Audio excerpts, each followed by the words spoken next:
Hey guys, AuspiciousAussie here, and welcome back to episode 13 of my Orlando City Building a Dynasty series. So the previous episode was the famous MLS Cup win for our franchise. It's the first one in the club's history, and it was pretty massive to say the least. We did the domestic double, we did the Supporter Shield, and the MLS Cup. We did get knocked out of the US Open Cup in the third round, which is the round in which all MLS teams enter, so that was a little bit disappointing. We got knocked out to a non-MLS team as well, which, is something I'm going to look to improve on this season, hopefully. Might play a bit of a stronger team this time out. Anyway, first of all, as always, we've got some big transfer news to get into. We'll go with the outs first. Bobby Burling was a free transfer, just let go of at the end of his contract.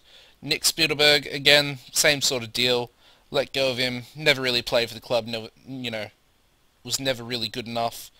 Got him from the draft. I think he might have been supplemental draft as well. I'm not sure if you guys can tell as well, but I'm actually getting really sick. Got a really, really sore throat at the moment, and yeah, the nose is starting to get a bit clogged up. The next player is Emmanuel Onu. He was let go of after we brought him in on the draft. I somehow managed to get 4 first-round picks, and yeah, didn't really know who to go for because pretty much all the good players had already been picked by myself and by other people as well, of course. So the in-transfers were Joseph Bendick. Signed him at the end of last season, and pretty much just a backup goalkeeper. But then the next player I got was our first round pick in the draft, Joe Bewley. He was at the Developmental Academy, the US one. And as you can see, he's also a goalkeeper, 18-year-old. Very good Generation Adidas player as well, so he's on quite a high wage for a player of his age. And yeah, he's going to be a quality goalkeeper in the future. As you can see, 3.5-star potential ability. And yeah, potentially be a key player of the team. So, good stuff there. Obviously, he's going to improve massively, but 17 reflexes, 12 one-on-ones, and yeah, his mentals aren't that bad either, apart from his composure. He's a bit eccentric as well, which is, something I don't exactly like in my goalkeepers either. And he also needs to work on his physical stats as well. Onu was the other player I just mentioned, sorry. We then brought in Valadez, another left winger. He's not as great as I would have liked him to have been. I actually hadn't scouted him fully, but he was I think he was my second pick in the draft. As to why we signed him, I'll explain it in a second. Richie Richards was the third draft pick I used in the first round. Pretty much just a solid backup centre back. Can play left back as well, but probably will never do that. He's quite a unit as well at 195 centimeters, 17 jumpings, 14 strength, and again pretty good key defensive stats. And he's a leader, so yeah, good stuff. We then brought in another left winger, Jack Barmby from Leicester on loan for this season. We do have a future fee of 237k for him if we decide to use that. As you can see, he's a very, very good left winger. And yeah, the next player we brought in was Kennedy Igbonanike, a Nigerian international player. Sorry, not international player, but nationality player. As you can see, just a backup striker to Rivas, really. I didn't register. I tried to sell Laren, but no one wanted him, so I've left him off the squad registration. And for some reason, he's still at the club. I don't know why or how, but he's still in the team, and he hasn't been waived yet for whatever reason. But yeah, Igbonanike, or yeah, I'm just going to stick with what I said. Igbonanike. And yeah, very good pace, decent finishing, decent off the ball. I like him. 28 years old, just under 1k a week, so Yeah, quite happy. And the final player I brought in was Narcisse Fofana from ASEC Mimosas in the Ivory Coast. Another little African regen that I'm bringing in. Very good potential, very good stats as you can see at 18 years old. Deep line playmaker, very good technique, first touch, and yeah, good vision and work rate, which is quite important. Again, quite a natural leader at 14 there, at 18 years old as well, which is obviously something that could improve with age. And yeah, managed to get him for a reserve contract, which is a 425 minimum, which is awesome. Needs work on his physicals, but he is a midfield player, so I'm not too fussed about that. And yeah, that was for 125,000. So spent a little bit of our transfer budget there, but in the grand scheme of things, it's not really too much at all for a quality, quality youngster. So yeah, another thing that wasn't shown here was another transfer, and that was, let me just type his name in here. We sold Breck Shea to Real Salt Lake. We sold him for, if I can have a look at his history. How do you look at your trade histories? Clauses. I don't even remember doing that, but anyway.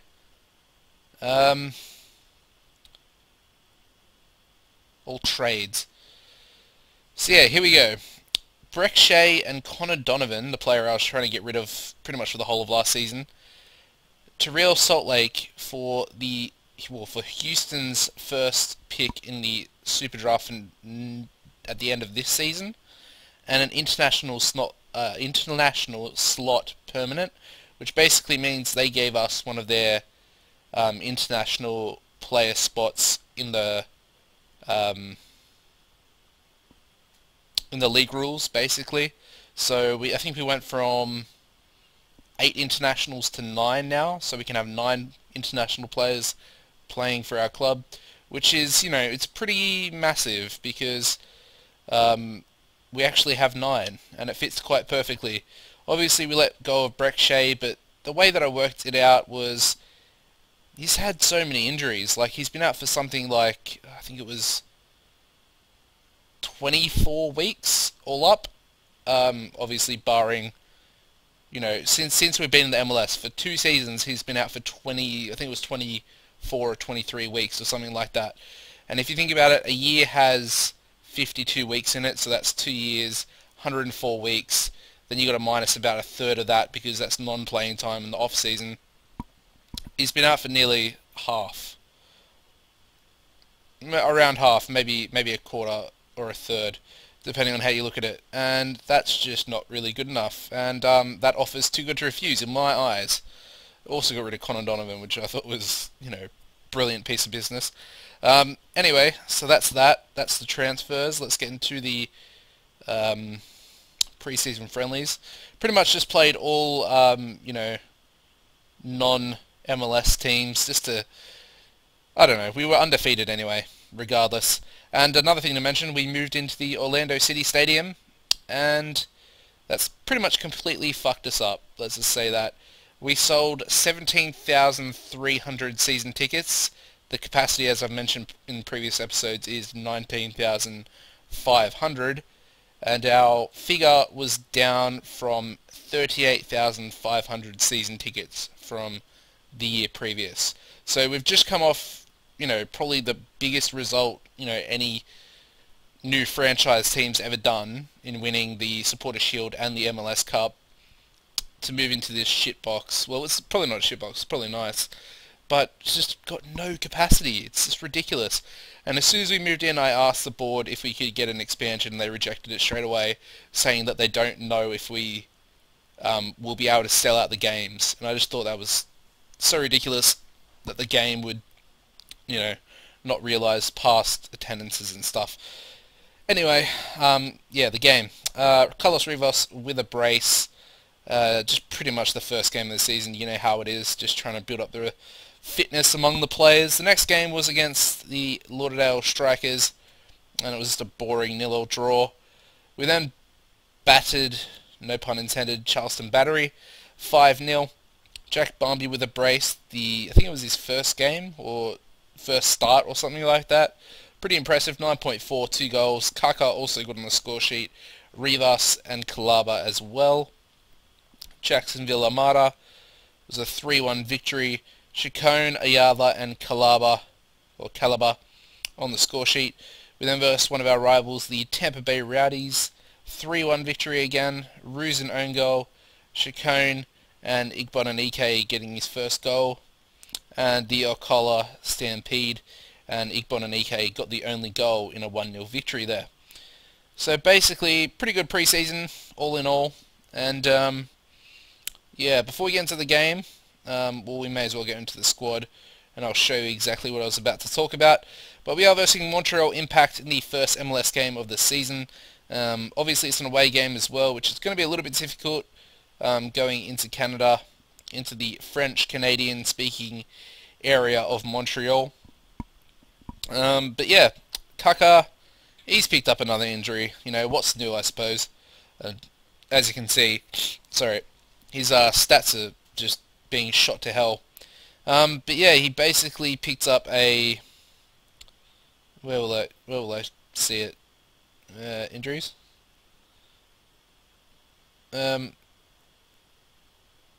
Oh, this is annoying. I hate it when it does this. Let me go back. Oh, why are you doing that? Stop it. Anyway.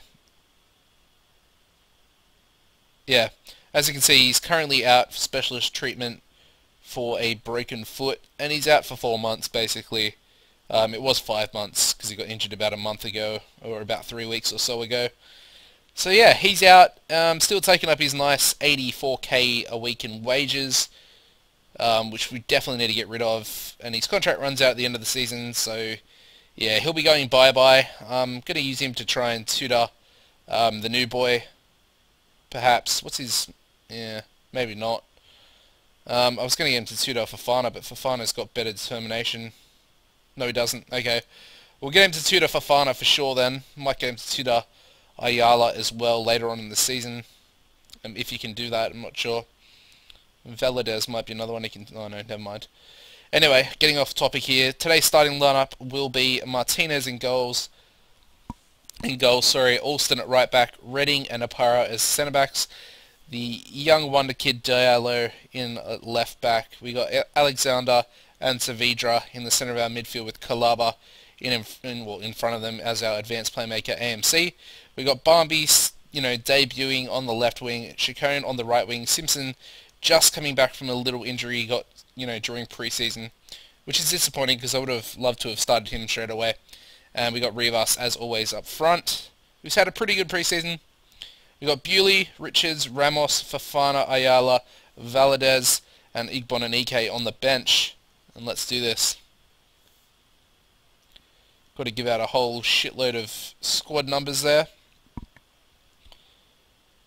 And yeah, let's do this. So, our key man, Apara, I actually swapped him and Kaka around as the captain, so Apara is now a captain and Kaka is the vice captain. I don't think that should, cause too much drama. I was thinking about, taking him off completely, that Kaka that is, but I think that might be pushing it, and that might actually make a bit of a difference in how the boys play, so decided not to do that. Obviously he's leaving at the end of the season, so we'll have a new vice captain at the start of next season, and I think that might be Calaba. Even though he's 30 years old himself, he's the best behind Apara, so, naturally it would go to him, I suppose. He's also our designated player, so it kind of makes sense in a weird way. I'm happy for him to be captain, actually. So, yeah. We got a nice little ball movement. Barmby, Alexander, Saavedra, back to Alexander, Saavedra. What can he do with it? Chacon. Still Chacon. Crosses. Ooh. Alston back in. Back post. And Rhea Coker comes away with it. That's a horrible ball by him. Well, that's probably actually a good ball, seeing some of the balls he's played in his past. Barmby crosses Kalaba, and that was a calamity of rebounds, I suppose, but Kalaba has scored, and that's his first goal of the season. Well, it's our first goal of the season as well. And, yeah, pushing forward his vice-captaincy for next season as well, as I just, was talking about before. Pretty impressed with that. And Piatti, probably Montreal's best player, picked up a yellow card. Approaching half-time now. Pretty boring first half, to be honest. Happy to take the 1-0 lead in. We are away from home as well. And we've got a couple of players that aren't playing too well, actually. Diallo and Chacon both on a 6.4, so really need them to turn it around. Diallo really doesn't have a reason to be playing that poorly. I'm going to tell him I'm happy, though. I might tell... Yeah, I'll try and get these boys a little bit fired up. It's not really working, though. That's working a bit better as far as the whole team goes. Let's do this, boys. Come on. I really want to get a nice little victory in the first game of the season. Just to show everybody, we might have sold Breck Shea, or traded Breck Shea off, but we're still a quality team, and we are the champions on both fronts. Chacon. Oh, tried a cheeky chip there, but just over the bar. And Diallo's rating is going lower for some reason. And it's just gone up a little bit, which I'm happy about. He's, looking motivated, which is good. Hopefully it keeps going up, because I don't want poor performances, because we don't actually have a backup left back. We've just got a couple of players that can play there. Kalaba shoots on. Back out to Saavedra. Crosses it. Chacon. Kalaba! Get in, son! That's a brace right there. New vice-captain for sure. New vice-captain for sure, I think. Really happy with that. I'm happy for Chacon. He's gone up to a 7.0 from his disappointing first half. And speaking of that, Diallo's 6.6 was just at 6.7. We're going to make a sub here. We're going to bring Fofana on. We'll give him his debut. Alexander, he's got a little knack for getting sent off. He's playing quite poorly and on the yellow, so get him subbed off. Give Fofana about 20 minutes to, get a feel for the MLS. Saavedra, that's absolutely belted away. Fofana now, first touch, on camera. Back post, Barmby! Oh, almost had a debut goal there. Disappointing not to score, to be honest. I think we might actually give a team talk here. Just pause that for a second and just calmly tell the boys to concentrate. We are 2-0 up, but, things can always go quite poorly very quickly in this game. And that's pretty much it. 10 seconds to go. Martinez pumps it long. Chacon brings it down nicely, but loses out because he's greedy. But that is full time. 2-0 victory over the Montreal Impact. Very happy to say the least with that result. Nice way to open our title defensive campaign out. Toronto also won their game, which is interesting. They actually got the best player in the draft. They had the first pick, I think. I think they did, yeah. And it was an absolute beast of a centre-back. And, yeah, pretty disappointed I didn't get him. I even thought about trying to trade for him, that he was that good. I'll show you, actually. Let me see. Let's go to the MLS quickly. Toronto. Yeah, Dan Swales, or Swales. As you can see, very good. Very good physicals. And, yeah, very good technicals for a defender. And, yeah, 193 centimetres. And he's left-footed as well, which is quite good. 20 years old, so he's obviously going to... and as you can see, first game of the season, 7.7. Definitely going to be a player to watch out for this season, I think. Another thing to mention before I leave you guys is... Where are they? They're not now. Sporting Kansas City has actually signed the player I had last season on loan.